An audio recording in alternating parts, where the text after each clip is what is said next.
In today's video, I'm going to teach you how to manage basic authors on Squarespace efficiently. Whether you're running a blog, an online store, or any other type of website on Squarespace, managing contributors effectively can significantly impact your workflow and content quality. So, let's dive right in. The first thing you need to do is open your Squarespace account. Make sure to log in with the correct credentials to ensure you're accessing the right website and settings. Once you're logged in, you'll be directed to your homepage, which acts as the central hub for all your web management activities. From the homepage, glance towards the bottom left corner of your screen. You'll notice a menu with various options designed to streamline your website management tasks. Click on Settings. This will open up a new menu with several sub-options, each tailored to different facets of your site's operations. Within the Settings menu, look for the option labeled Permissions and Owners. Clicking here will transport you to a very crucial section of your website management area. This is where you have complete control over the roles and permissions of your website's contributors. It's designed to help you delegate responsibilities while maintaining oversight of your site's integrity and security.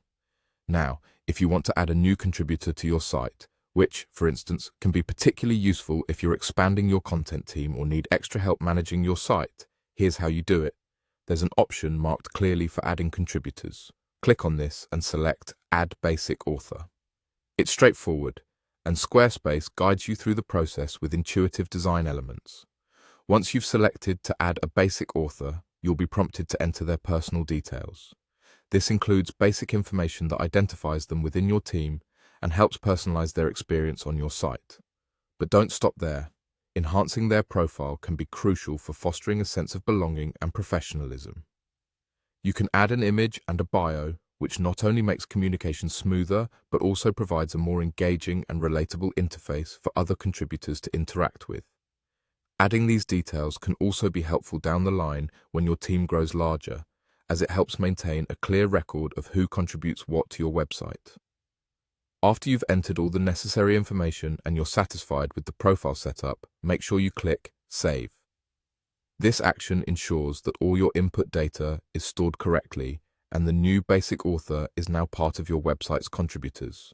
They'll receive access based on the permissions you've established, ready to start contributing to your Squarespace site. And there you have it, a simple yet comprehensive guide on how to manage and add basic authors on your Squarespace site.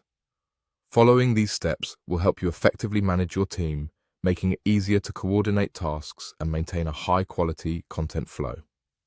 I hope you found this guide helpful and happy website managing.